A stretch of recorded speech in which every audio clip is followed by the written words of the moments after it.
심장이 보내는 경고 신호 놓치지 마세요. 여러분의 건강을 지키는 5분 심근경색 정보입니다.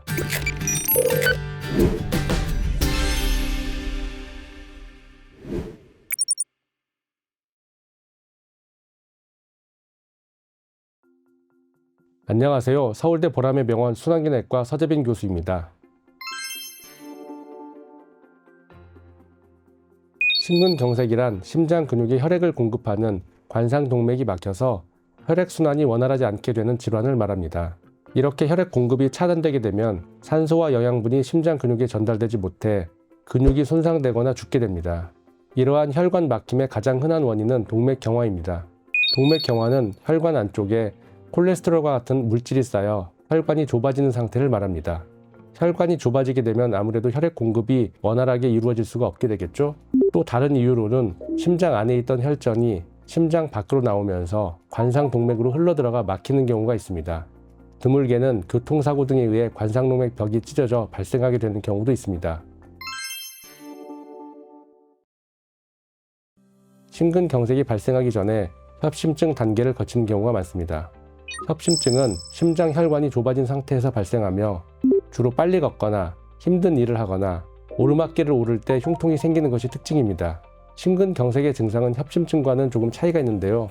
환자가 움직이지 않고 가만히 있어도 흉통이 지속적으로 나타나며 이와 함께 식은땀이나 메스꺼움, 극심한 불안감 등이 동반될 수 있습니다.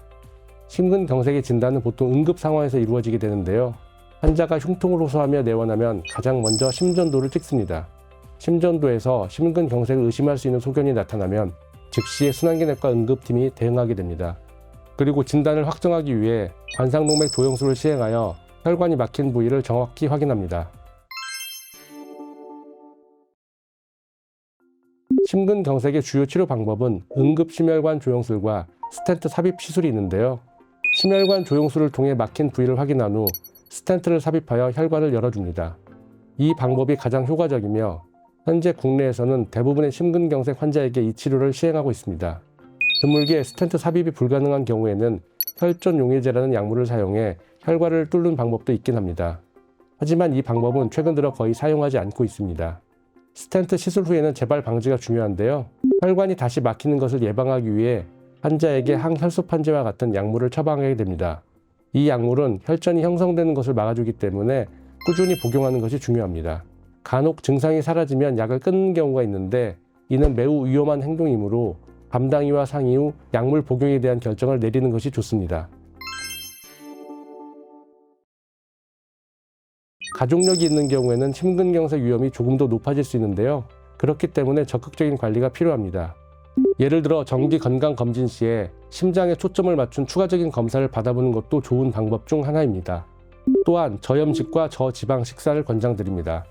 기름진 음식 섭취를 줄이고 균형 잡힌 식단을 유지하시는 것이 좋습니다. 심근경색을 겪은 환자분들의 경우 약물 복용에 대한 부분이 정말 중요한데요. 항혈소판제와 콜레스테롤을 낮추는 약은 평생 복용하셔야 합니다. 약 복용을 소홀히 하게 되면 재발 가능성이 높아질 수 있으니 증상이 없더라도 꾸준히 복용하셔야 합니다. 그리고 유산소 운동을 비롯해 적절한 신체 활동을 통해 심장 기능을 보존하고 건강을 유지하시는 것도 중요합니다.